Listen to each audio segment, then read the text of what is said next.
तो आज हम फिर से चैप्टर 1 करेंगे। हमने चैप्टर 1 में लास्ट टाइम किया था तीन तरह की प्रॉपर्टीज़। पहली एडिशन, सब्ट्रैक्शन और मल्टीप्लिकेशन। आज हम करेंगे fourth kind of properties, that is division of rational number. Rational number तो आप सबको पता ही है, जो पी बाई क्यू की फॉर्म में होते हैं। तो इनका डिवीजन कैसे करते हैं, हालांकि काफ़ी बच्चों को ये चीज़ आती है, लेकिन डिवीजन हम जो से करते हैं रैशनल नंबर में कैसे करते हैं। जब भी कोई दो रैशनल नंबर होते हैं a by B and c by D, अगर आपको इन दोनों को डिवाइड करना है, like divide a by B by c by D, यानी कि a बाई बी डिवाइड में c बाई डी, तो आप कैसे करोगे। जब आपके पास डिवाइड आएगा तो आपको ये नहीं कि आपको लॉन्ग डिवीजन मेथड से इन रैशनल नंबर को डिवाइड करना है, नो, आपने सिंपली क्या करना है, जैसे आपको सबको मल्टीप्लाई करना तो आता ही है रैशनल नंबर को, ऐसे ही डिवाइड में आपने डिवाइड की जगह मल्टीप्लाई डालना है, और मल्टीप्लाई करके जैसे ही डिवाइड मल्टीप्लाई में चेंज होगा, आपके जो डिवाइड के बाद की जो डिजिट होती है वो सीधी रेसिप्रोकल हो जाएगी, और उसके बाद आपको मल्टीप्लाई करना आता ही है। जो कटता है उसको काट दीजिए, और उसके बाद नहीं तो सीधा सीधा आपने न्यूमरेटर से न्यूमरेटर, डिनोमिनेटर से डिनोमिनेटर मल्टीप्लाई करके आंसर दे दीजिए। जैसे आपके पास जो गिवन एग्जाम्पल है 2/5 डिवाइड बाय -10/4। अभी डिवाइड आपने कैसे करना है, 2/5 एज इट इज़ आप लिख दोगे, डिवाइड बन जाएगा मल्टीप्लाई, और जैसे ही डिवाइड मल्टीप्लाई में कन्वर्ट होगा, जो डिवाइड के बाद आपकी जो डिजिट है रैशनल नंबर है वो हो जाएगा रेसिप्रोकेट। जैसे ही रेसिप्रोकल होगा आप उसको आराम से सॉल्व कर सकते हैं। जैसे 2 ये कट गया 10, 5 और 1 इंटू -4 एंड 5 इंटू 5 25, क्या आपका आंसर आ गया। अब डिवीजन आपको सबको करना आती है, और इसकी प्रॉपर्टीज़ क्या होती हैं। जैसे हमने एडिशन और सब्ट्रैक्शन में पढ़ा कि एडिशन में 0 ऐड करो तो आपका आंसर सेम रहता है, और मल्टीप्लिकेशन में 1 मल्टीप्लाई करो तो आपका आंसर सेम रहता है, 0 करो तो मल्टीप्लाई आपका 0 हो जाता है, ये सब चीज़ें। तो डिवीजन में भी कुछ प्रॉपर्टीज़ होती है, थोड़ी सी अलग, लेकिन देखिए पहली प्रॉपर्टी क्या कहती है, when a rational number is divided by another rational number, यानी कि a बाई बी आप डिवाइड करोगे c बाई डी से, यानी कि दोनों रैशनल नंबर है, तो जो आपका आंसर आएगा वो भी क्या आएगा, रैशनल नंबर एक्सेप्ट 0। लेकिन जो आप डिवाइड करोगे, जो डिवाइड में जो c बाई डी देख रहे हो, ये c बाई डी आपका 0 नहीं होना चाहिए, क्योंकि अगर आपका 0 आएगा, क्योंकि 0 से हम कभी भी किसी डिजिट को डिवाइड नहीं कर सकते, आपका आंसर नॉट डिफाइन हो जाएगा। तो जब भी आपको आप दो रैशनल नंबर लोगे, अब एक रैशनल नंबर को दूसरे रैशनल नंबर से डिवाइड करोगे, जो आपका जो क्वेश्चन आएगा, जो आपका आंसर आएगा, वो भी क्या आएगा, रैशनल नंबर। जैसे हमने यहाँ पे किया था 2/5 एंड -10/4, आपका फिर भी रैशनल नंबर आया था। इसी तरीके से यहाँ पे भी 2/3 8/6, आप 2/3 को 8/6 से डिवाइड करोगे तो आपका आंसर क्या आएगा, वो भी रैशनल नंबर। सेकेंड प्रॉपर्टी क्या कहती है, division of any rational number by itself is question 1, यानी कि डिवीजन आप करोगे एक रैशनल नंबर का उसी के साथ, यानी कि a बाई बी को डिवाइड करोगे a बाई बी के साथ ही, तो आपका आंसर क्या आएगा 1।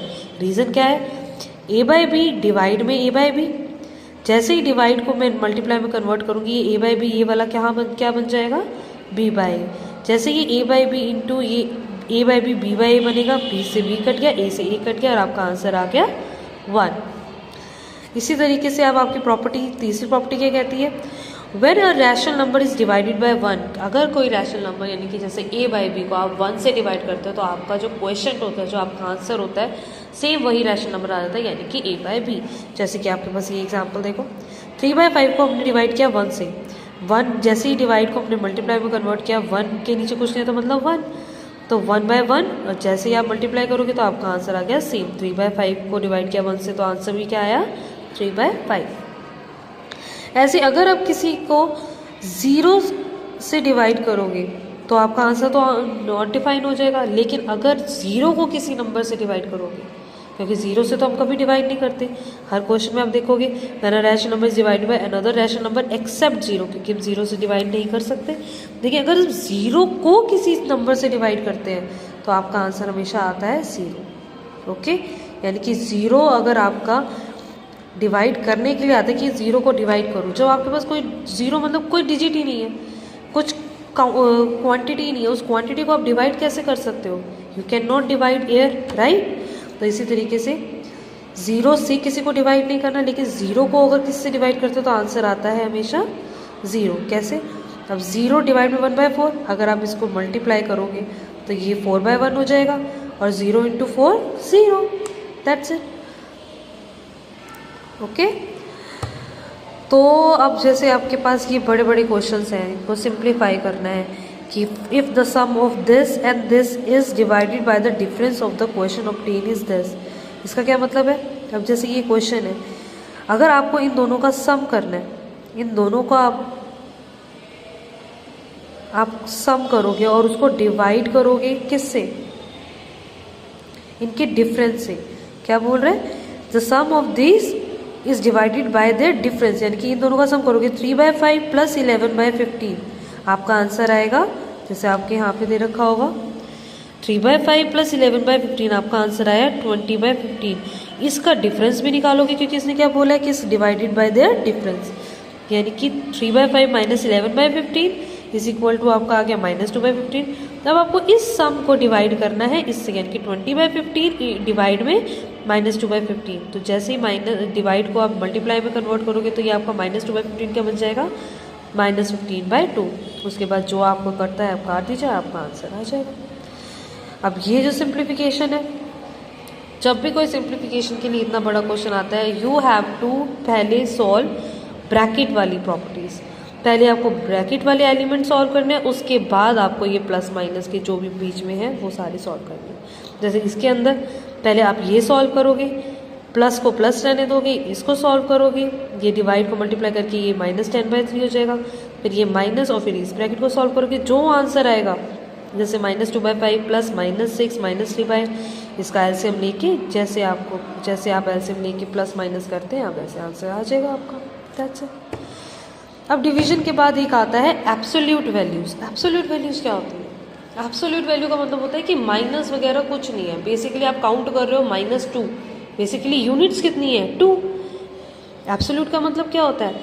-2 या -3, आपको कहते हो कि इसकी चीज़ आई है -3। -3 का क्या मतलब? बेसिकली यूनिट्स तो आपकी 3 यूज़ हुई हैं। नंबर लाइन आप बनाते हो, यहाँ पे 0 होता है, इस तरफ होते हैं सारी माइनस की वैल्यू, -1 -2 -3। अगर मैं कहूँ 0 से लेके -2 तक एब्सोल्यूट वैल्यू क्या है, वो क्या कहोगे? 0 से लेके -2 तक 2 यूनिट्स कंज्यूम हुई है, यानी कि एब्सोल्यूट वैल्यू। इसी तरीके से एब्सोल्यूट वैल्यूज़ क्या होती हैं, इसको हम निकालते हैं मॉडुलस के अंदर। अगर आपका माइनस में डिजिट होती है तो वो मॉडुलस में से बाहर जब निकालोगे तो उसकी एब्सोल्यूट वैल्यू क्या होगी? पॉजिटिव। पॉजिटिव होगा तब भी पॉजिटिव, क्योंकि पॉजिटिव यूनिट से तो वैसे ही पॉजिटिव है, नेगेटिव होगी तो वो भी पॉजिटिव।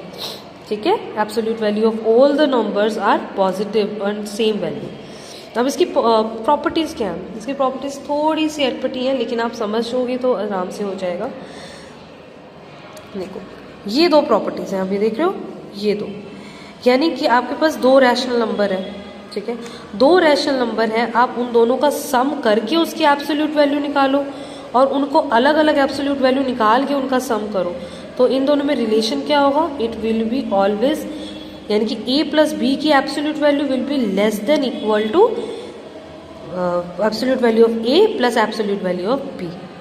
देखो, the absolute value of the sum of 2 rational number, यानी कि a प्लस बी का modulus is always less than or equal to the sum of absolute values of given number, यानी कि absolute value of a plus absolute value of b। यानी कि जैसे आप आपसे क्वेश्चन में सॉल्व करोगे, आपके पास क्वेश्चन होंगे एक्सरसाइज में, आपने इसी तरीके से सॉल्व करने हैं। जैसे आपके पास दे रखा है a दे रखा है 2/-5, b दे रखा है 3/4। अब जब इसके अंदर आप पुट करोगे 2/-5 पे 3/4, इसमें प्लस करके उसकी एब्सोल्यूट वैल्यू निकालोगे, और एक जगह आप निकालोगे a की वैल्यू एब्सोल्यूट वैल्यू 2/-5 की 2/5 और b की 3/4। इन दोनों को एब्सोल्यूट वैल्यू निकालने के बाद प्लस करोगे तो हमारा जो a प्लस बी है या तो इन दोनों से छोटा होगा या फिर इनके से इक्वल होगा या फिर छोटा होगा। ओके, मल्टीप्लिकेशन में यहीं से देख लो, लेकिन मल्टीप्लिकेशन में लेस देन वगैरह कुछ नहीं होता, इक्वल होता है।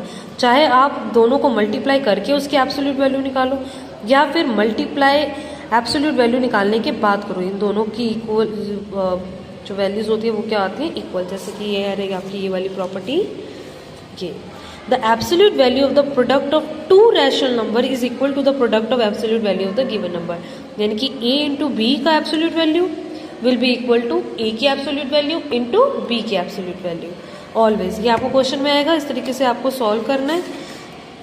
अब ये आपकी एक्सरसाइज है, देखिए ये एक्सरसाइज आपकी ज़्यादा मुश्किल नहीं है, अगर आप इन्हें ट्राई करेंगे तो ये आपकी एक्सरसाइज आपसे आराम से हो जाएगी।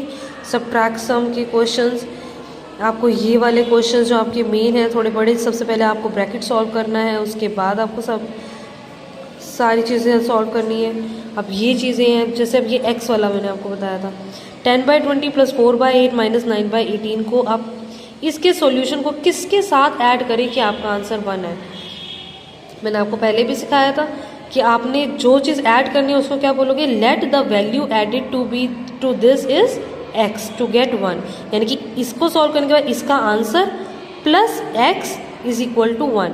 x यहीं पे रह जाएगा और जो ये यहाँ पे वैल्यू होगी प्लस में होगी तो यहाँ पे जाके 1 के साथ माइनस हो जाएगी, या फिर अगर माइनस में होगी तो यहाँ जाके प्लस हो जाएगी, और x की वैल्यू आपको प्लस माइनस करके सॉल्व करके आप निकाल लोगे। ये सारी बहुत ईजी है। क्वेश्चन नंबर 2 और क्वेश्चन नंबर 3 भी बहुत ईजी है। जैसे write 2 rational number which are their own reciprocal, 2 rational number बताना जो एक दूसरे के रेसिप्रोकल है। कौन कौन से हैं, 1 का रेसिप्रोकल क्या होता है 1/1 यानी 1, और एक -1 का रेसिप्रोकल 1/-1 वो भी क्या होता है -1। ओके, अब which rational number is multiplicative identity of rational number, मैंने आपको multiplicative identity of rational number बताई है, मल्टीप्लिकेटिव आइडेंटिटी ऑफ 1, जिसको मल्टीप्लाई करके हमारा आंसर भी क्या आता है सेम रैशनल नंबर। आज के लिए इतना ही, आप आराम से अपना होमवर्क करेंगे यहाँ से यहाँ तक, क्वेश्चन नंबर 1 से क्वेश्चन नंबर 11 तक। अगली क्लास में मिलते हैं, बाय बाय, टेक केयर बच्चों।